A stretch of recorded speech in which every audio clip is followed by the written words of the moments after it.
everyone. My name is Mabel Munyamani, and I am the CEO and founder of Complete Wellbeing Global. And today we're talking about proactive mental health care, crafting self-care plan for well-being for frontline workers. That's the title of our presentation today. Our organization is primarily helping organizations operationalize mental health in high-performing teams and industries, because mental health sometimes appears as an abstract for people. It's not as tangible as everything else that we like to talk about when we set targets and KPIs in our organizations, in our hospitals and any companies. It's easy to set budgets for planning, advertising, hiring. All those things are easier to set targets for.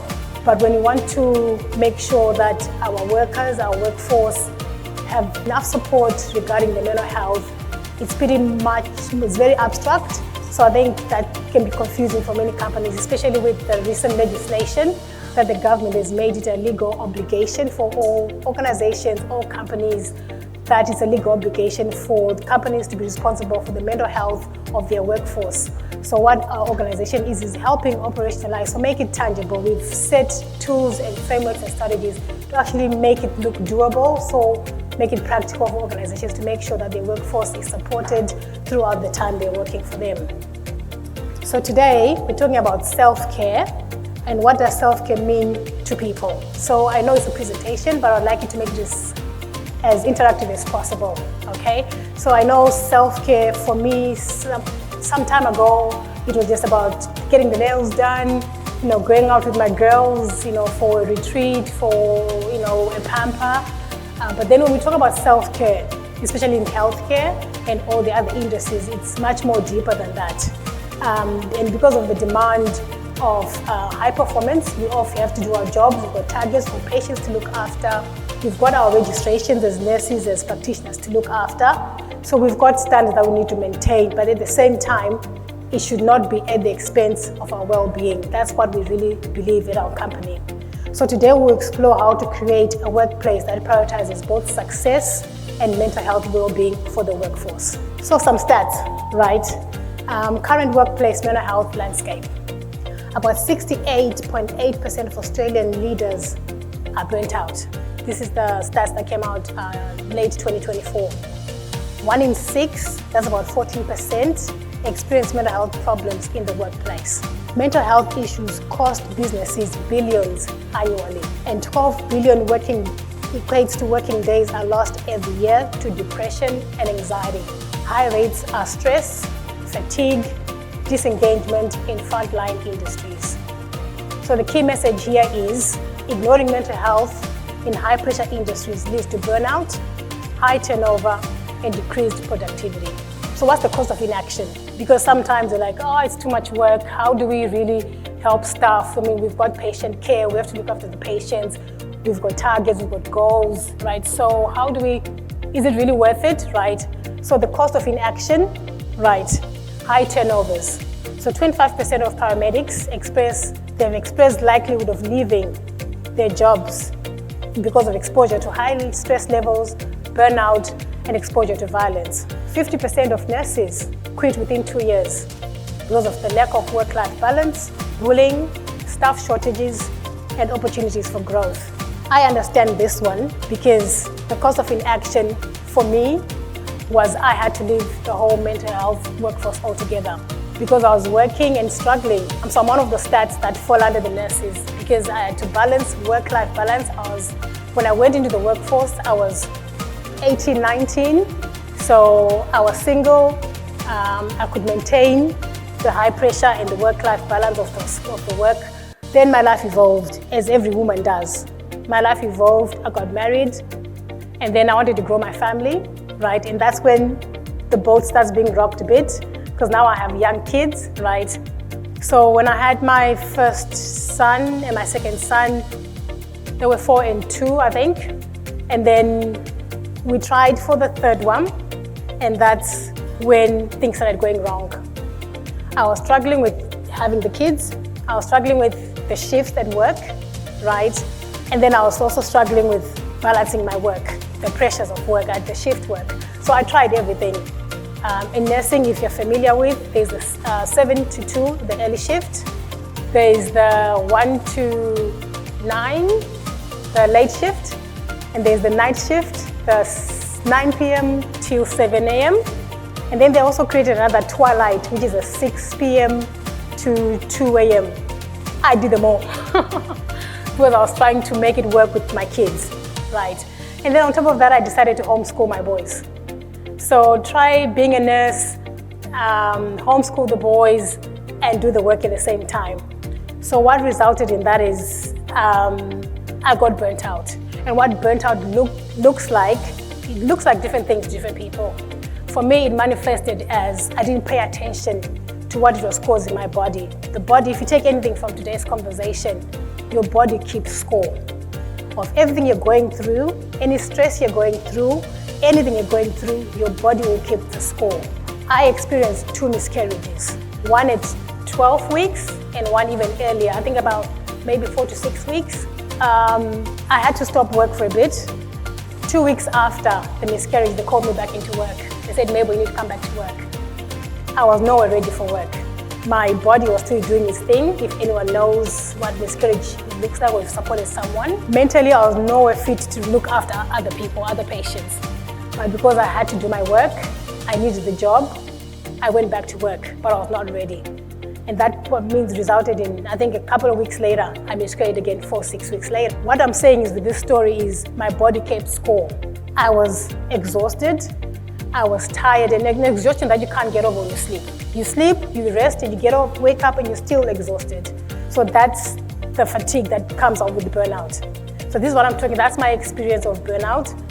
That eventually what worked for me is when I had to literally step outside work. I literally left my job in order for me to take care of my physical body and my mental state. Because I knew something was not working. After the second miscarriage, I knew something was wrong. After a year, everything started working together again. So this is what I'm talking about, the burnout. This is why I do my work now, because I've learned that I didn't take care of myself and I didn't seek for the help in the workplace. I cannot say they didn't help me because I never sought out the help. So this is the story I speak about when I talk about burnout, because I know lived experience what burnout feels like. So unaddressed stress, reduced productivity and performance, increased workplace accidents, burnout, and mental health decline. My organization has come up with a SAFE framework, which is about helping organizations and companies operationalize mental health to helping their workforce to stay safe and stay well throughout the workforce. So today I'm not going to go through, it's a 4-step framework, but today I'm only going to go through S and A, time allowing. S, which is systematic awareness, understanding mental health risk factors in the workplace. And the second, and the A is active intervention, proactive steps to prevent mental health crisis. So hopefully we've got time to go through them. So A, like the SAFE systematic awareness, we're going to talk about the signs of stress. Stress is a natural response to challenges and demands activating the body's fight and flight mechanism. So I think we're all in the healthcare world, we know what that means really. So stress is not a bad thing. We cannot avoid stress, and we talk about psychological safety. Too much of it is not realistic. We all need a bit of something to keep us going, right? To make our bodies keep working. Whilst short-term stress can enhance focus, energy, and performance, prolonged chronic stress can have serious consequences for both mental well-being and workplace performance. Prolonged stress looks like your body is in heightened, alert, fight mode all the time. And that's not good for your organs, for internal organs. It's not body for your muscles. It's not good for your muscles. It's not good for, literally your whole body cannot be in fight mode all the time. And that's what, when you're burnt out, when you're stressed, that's what your body is going through. It's always ready to fight, even when there's nothing really to fight for. So the physiology of stress. When experiencing stress, the brain triggers the release of cortisol and adrenaline, leading to increased heart rate and blood pressure, heightened alertness and focus, quick burst of energy, which these are good things, right? They help us do our job, they help us stay alert, they help us move quickly, they help us make quick decisions. Some of us are making clinical decisions that help other people stay alive, right?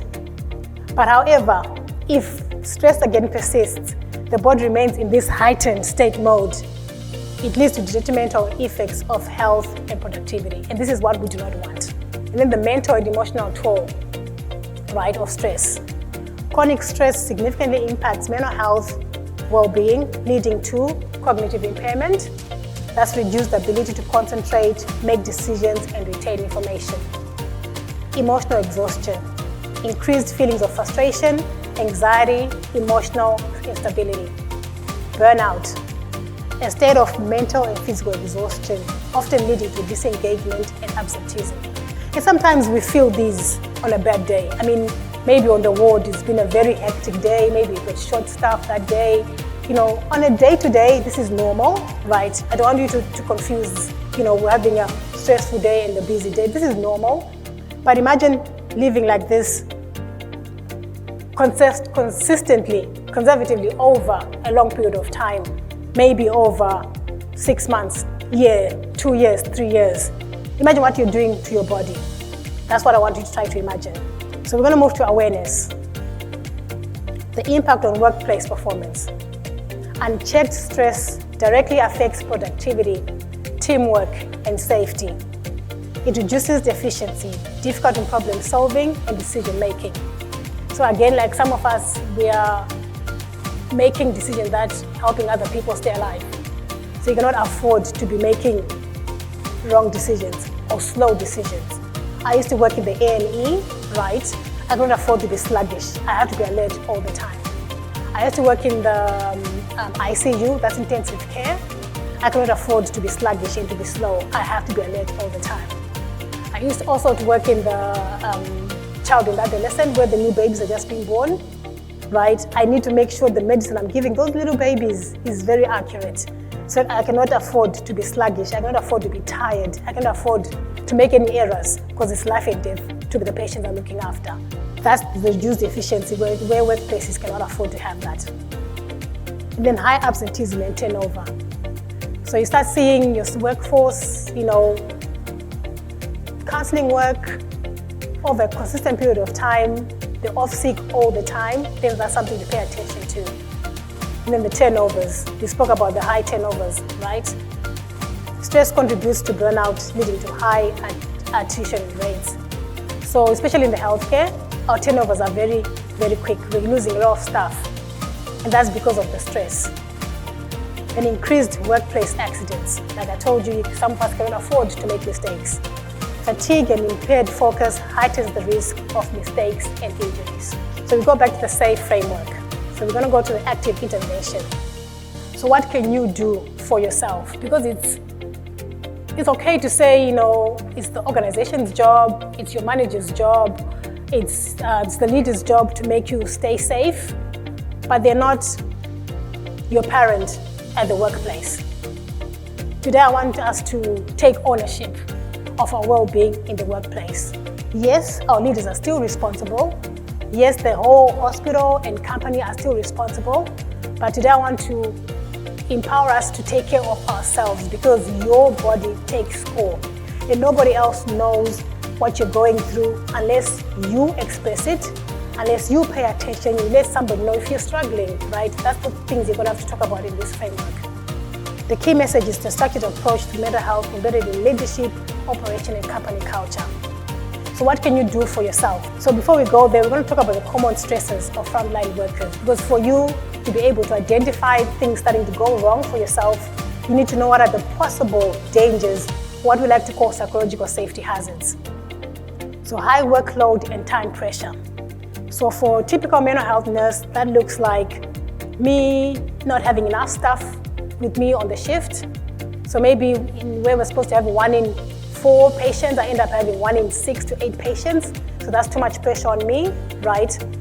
Time pressure as well, because between the shift I have to work, I have to get things done. But I'm only the person who is not staffed enough. So that's a psychological hazard. If your workplace is not staffed enough for the workload that is required, for the time frame that you're in the workspace, that's a hazard. Emotional and psychological strain. So within your workspace, are you emotionally fit? Are you strained? Are you struggling emotionally? Maybe because of the job itself. So I'll go back to my example. if I'm working with mental health patients, sometimes they're high demand patients. They can be a lot of work. So I feel the emotional strain on that. We can also talk about the trauma, because I'm hearing all these cases, I'm managing all these situations, right? In the E&E, I'm seeing a lot of accidents, I'm seeing a lot of a lot of stories. There's second-degree trauma that I experience, right? Who's taking care of that? That's just all coming into my mind and into my body, right? Who's taking care of that? So that in itself is a psychological hazard. Physical environmental demands. So that could be in different industries. Let's say maybe your industry is more physical, maybe you've got more machines that you have to handle, right? Maybe again it goes back to staffing again. Is it a safe environment for everybody to be working in? Because that's a hazard itself. And lack of psychological safety and support. So do you have someone to speak to? Is there a designated psychological safety workplace person in your organization? If not, that's a conversation that you're going to have to take place back to your workplaces. That if something goes wrong, who do we call out to? If I see a hazard in this place, who do I speak to? If someone else, I'm starting to see one of my colleagues is unwell, who do I reach out to? Because if there is no designated person that we all know who we go to, then in itself, that's a hazard. So those are common stresses of frontline workers that we're commonly aware of. So self-care, we can move on to self-care and preventive strategies. That's actionable steps for frontline workers. So I've put several sheets on tables. Hopefully they're enough for people to start working on. We're going to start talking about how you yourself can begin to identify any stress in your environment if you're able to understand what you're going through for yourself. Yeah, that there's a lot of stigma still around mental health. Given the history of mental health, that at the extreme it's you're cuckoo and you don't know what you're doing, right? So right now, speaking out, seeking help, you don't want to be called that, right? And there's a lot of risk that comes with speaking about mental health. Sometimes you think you're going to lose your job, right? That's a lot of risk. If I share that I'm struggling, I might lose my job, right? What are my colleagues going to think of me, right? Maybe I'm not going to be lined up for that promotion, of that respect that I have with my colleagues, right? So a lot of industries still keep it quiet. I'll struggle on, I'll push on, right? I get a lot of police that I work with. I've got a lady who's been off for 12 weeks on sick leave. She said she's gonna go back because of the bullying. Well, she's a female, in the industry. She's a bit of bullying, and she doesn't know how to speak up, because when she does, there's a lot of stigma that comes with that. There's a lot of saying, so you're not meant to be in the industry, you're not fit enough. It's a man's industry. So that's another lot of stigma that comes around. And then that's a lot on you, to be responsible for yourself. The industry is always supposed to support you. But then that's the stage where we're at. There's a lot of stigma that we're still dealing with. So how are we rating yourself? Are you very aware of what's going on within yourself, within your organizations? With the one we spoke about, going back to these stresses, are you able to identify these within your workspace? What are the psychological hazards? Are you feeling under pressure with the workload, with the expectation, with the industry itself? Or do you feel like you're capable of doing your job, or everyone else is safe enough to do the job? Are you able to identify the stresses that are in the workspace and be able to do something about them? It's one of the strategies that we encourage. If you can get together with your people, we all know what you're going through. So the challenges, they're very similar, so you don't have to overshare because you all know what you're going through. And then so when you get together, you relax, it works. But then sometimes also it's the chicken or the egg. Which one is it in terms of, do you need something else outside your work colleagues? And that goes back to the honors of you now. Do I need something more professional? Do I need to speak up to my leaders? Because you don't want to overshare to your colleagues, right? You want to leave the professional boundaries in there. You want to do your work properly. So how do you move to building a strong foundation? So I want to talk about the core pillars of self-care, right? And I really want us to pay attention to the physical well-being, the emotional regulation, mental health maintenance, and the social connection support, which are the 4 pillars to ensuring that you are starting to do something for your self-care. right? And if you notice, it's nothing to do with pampering, which is okay. I mean, that's got its place. But the core foundations of us in the workplace is to ensure that we start with physical well-being. And these are stuff we already know. What I'm going to talk about here is nothing new to anybody. But like Adrian, we spoke about, you already know these things, but sometimes because of the pressure, because of the workload, because of the time frames, we've just fallen into bad patterns, bad habits that in the long run are not working for us. So I just want today to take a step back, right? And say, where am I lacking and where is the gap with all these things that we're talking about, these 4 pillars we're talking about. So physical well-being, keeping the body healthy to improve resilience against stress. So I know we need to prioritize sleep. And when we say prioritize sleep, it's the unbroken sleep, right? So stopping the social media, no coffees, actual sleep, quality sleep. We need to make sure you do that for yourself, right? Stay hydrated, eat nutrition-dense meal, fuel body and brain. And I know nurses, paramedics, police, we're rushing, right? But you need to make sure you're eating well because the body needs that, the brain needs that. If you're not physically well, you're likely going to start being mentally unwell. Incorporate regular movement, stretching, walking, exercise. I know we don't have time, but you're going to have to make the time. You don't have to have expensive gym membership. Walk, you can walk the dog, you can do something. Stretches, make sure you make time before work or after work. The onus is back on you again. No one is going to come and say, have you walked today, right? That's something that you're going to have to make sure you do for yourself. You're going to go to emotional regulation, managing emotions to prevent burnout and improve clarity. That's build emotional intelligence to recognize and respond to stress effectively. So I spoke about emotional intelligence.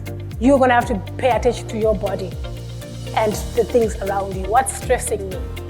What are the triggers, right? What makes me stressed? What makes me tense up? What makes me get heightened? What scares me? What do I not like, right? Emotional intelligence to awareness of your environment. What do I need to do? What's happening around? Some things you can fix by having a conversation with your colleagues, with your manager. Sometimes the stress is coming from home. Maybe it's having boundaries with your family, right? But I want us to talk about you starting to increase your awareness in terms of when things are starting, you've got early warning signs. The headache is your body is talking to you, right? Your tummy churning is your body talking to you. A slight pain, muscle pain somewhere, is how your body is starting to talk to you. But we'll go, it's nothing. A week, 2 weeks, a month, a year, 2 years, we're going, it's nothing, right? 10 years of that, it's actually something that's dilapidating. So you need to be paying attention and seeking early help when things starting to get that attention. So seek professional support when feeling overwhelmed. Asking for help is a strength. And this is something that I've had to learn to do. Because in our industries, I know sometimes it's not the brave thing to do, right? It's not the easy thing to do, but if you don't seek help, then you're going to get burnt out. And you're not going to be good for your colleagues and for your family members if you're not working anymore. So make sure you speak to somebody, whether it's someone within your organization or you're seeking someone outside. I mean, we have EAP with most organizations. You can get some counseling, you can get coaching, right? The help is out there now, more so than before. I know we still got a lot of work to do. Emma spoke about, there's still a lot of stigma, but we're getting better than we were before. So you have to be brave to seek the help because sometimes with burnout, the comeback is slow if you leave it too long, and sometimes there is no comeback. I've worked with colleagues that have never been able to come back to work again because they left the anxiety for so long, they got depressed, now they can't function on their own. A lot of patients that we look after, they ignored the warning signs until now the body and the mind is requiring medication in order for it to survive. It's requiring other people in order to survive, who are making decisions for you now. You can't make decisions for yourself anymore. And this is what we do with our patients, right? So now I want you to put yourself in the driver's seat and say, what do I need to do proactively so that I don't end up in the clinical side where I need medication and where I need other people. And there's nothing wrong with medication, but I'm just saying there are things that you can do proactively before we get to that stage. Mental health maintenance, what does that look like? Proactively managing mental health well-being. We spoke about setting healthy boundaries at work and in personal life to avoid exhaustion. Healthy boundaries, I could have just had a conversation with my manager and saying I'm not ready for work. But I was not mature enough and ready enough to have those conversations. Again, stigma of miscarriage and the mental health about that I wasn't right, so that's why I didn't seek help. Maybe a conversation told them I wasn't ready for work. Maybe I could have sought another 2-3 weeks off, right? But I didn't do that. I just rushed myself into work, which made the situation worse for myself and for my family. So set healthy boundaries at work. Tell them where you are, right? Where you are you struggling? Do you need more time? Do you need an assessment? Do you need the conversation? Where are you at, okay? And in personal life to avoid exhaustion, so have conversations with your family. Right now, you're going through a tough time at work, goals, KPIs, whatever it is. Tell your husband, your wife, I just need some extra support this time. Have a conversation. I've learned to delegate. I've got 2 teenagers. Rather than being the martyr mom and trying to do everything, right? No, they can do the cooking. They can do the laundry. They can clean the room, right? Give them responsibilities. I don't have to be the martyr mom and do everything because there's no medal for burnout, right? As I'm speaking to the moms in the room, right? Engage in learning, hobbies, or creative activities to maintain cognitive sharpness. So like, for example, we've all come here today. This is a self-care strategy, tool that we've already put in place. We've come here with like-minded people to share and to learn experiences and to get knowledge. So let's do more of that because it definitely helps. And find other things that you enjoy to keep you, sharp in your mind. That goes for hobbies and activities. Then develop a stress relief toolkit. So what's your go-to when you're tired, when you're stressed, right? So it's to stop you from overthinking. What do I need to do now? Just have a go-to strategy. What do you do? What excites you? What fulfills you? What releases tension for you? Just have a toolkit. For me, I like my sleep. That's always my go-to strategy. When I go home, when I'm exhausted, I'm going to go to bed. My boys and my husband knows if she's sleeping, then I know I shut everything down for that duration of the sleep. What's your go-to strategy? Journaling, listening to music, meditation, whatever it is. Have your 3 few things that right, this is what I'm going to do. Cup of tea, whatever it is. Have your go-to, which is like I call a stress relief toolkit. So that you're not overthinking. When it's required, you know exactly what you're doing. So that's the mental health maintenance. You want to go to social connection support. And Adrian mentioned this one, social connection, reducing stress through positive relationships. And this looks like, going out with your work colleagues. They already know what environment is. I'm going out with other nurses, other psychologists, other, police people. We already know what we're experiencing.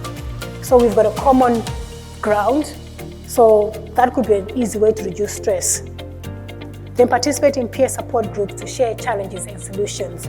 So as long as we're sharing the challenges, we should also share the solutions. So what's worked for you, right? Be open to share, I enjoyed this, maybe you try this. Share solutions, share strategies. And then we're going to talk about preventative strategies, managing stress before it escalates. So recognize early signs. So pay attention to physical, emotional, and behavioral changes like exhaustion, irritability, and difficulty concentrating. And again, we're talking about over a prolonged period of time, not just, today I wasn't able to concentrate. That's normal, right? Today I was more tired, maybe didn't sleep well yesterday. It's over a prolonged period of time. I'm paying attention to, this is not normal for me, right? And I want you also to move it also to the other side of you. You've got close colleagues that you work with, those you've worked with them for a period of time. You can also start to pick when your colleague is starting to get unwell. They're doing things out of character, out of norm, right? Maybe you can have that conversation with them if you've got that relationship going. We spoke about identifying triggers that increase stress levels and develop proactive coping mechanisms. So triggers, I really struggle with night shifts. I feel like I've done I feel jet lagged when I do a night shift. In the morning, I'm really horrible. For me, that's a trigger. So whilst instead of pushing and trying to do night shift, maybe I can negotiate and do other shifts that don't stress me out, right? So what's your trigger at work? Is it the work itself, or what? It depends what it is in terms of what your environment is, what's your trigger, and be able to work around it. Because some triggers you can't avoid, right? But for me, the night shift, maybe get a lot of sleep, enough sleep, so I can be okay in the night, the next shift that comes. So identify the triggers, but then have a counteractive strategy to deal with the stress that you have to deal with, right? Develop a sustainable routine. So plan breaks proactively. I know in the healthcare we ignore our breaks. I have a lot of nurses that won't take their breaks and then they leave early, right? So if you're meant to finish at 2, you leave at 1, but you've worked out the whole morning, the whole afternoon, and then you're going to leave early. That's not okay for the body and the mind. You need to plan your breaks, and you take the breaks when you're at work. Even short pauses, just to refocus and to take some energy and breathe again. So don't overlook the breaks. You've got the 10 minutes, the 15 minutes, whatever it is, half an hour, make sure you take them. Sometimes you won't have that proactive leader that tells you, have you taken your break? Take the honor that for yourself. Implement micro moments of recovery. So that might be just going outside. I know many years ago, people used to go out for a fag break, we used to call it, right?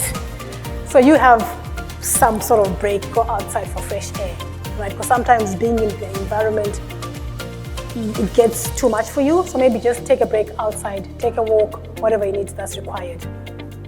What's the sustainable routine that you need? Like make it workable in your environment. Then set mental health check-ins. Weekly self-assessment on mood, energy levels, and stresses. And that again is on you. Check the pattern, what's different? Am I feeling okay every week? I know it sounds mundane, but it's easy to overlook how you're feeling and just adjust the work. A lot of times we're adjusting ourselves with our workload. We're not checking in ourselves and saying, how am I feeling? Right? I want us to have a check-in every week if you can. You say, how am I feeling? How are my energy levels? If something is changed, then you're picking on it early before it gets to the other side of escalation. And then leverage employer support. This is a big one. Utilize mental health literacy programs and employee assistance programs. Advocate for workplace policies that support mental health initiatives. This is something that we're going to have to do as a people because we know what we're experiencing. We know the workload, we know the work pressure, we know the work structure. So we have to become our own advocates for the industry. Right now I'm having a conversation with people because I want a different policy that falls under reproductive well-being that acknowledges women in different stages of lives, right? Most of us enter the industry as young females before we have kids and everything else, right? So I'm advocating for workplaces to have things in place to cater for women because we're going through different stages. The women who have gone through miscarriages, that's not easy to come back from work to physically and mentally. There are women who have heavy periods, right? We have all these problems biologically, right? It might look like I'm just being absent from work, but I'm actually going through something biologically. Who's looking after those women, right? And then there are women who are in menopause. That's a different stage in life as well. That's going to affect your life as how you turn up at work. So who's looking after those? So that's something we, as women, because we're experiencing this, we have to advocate for these policies to be changed in the workplace. So as a round off, self-care is not a luxury, it's a necessity. Even small daily actions can have significant impact on mental resilience and overall well-being. By prioritizing physical, emotional, and mental and social well-being.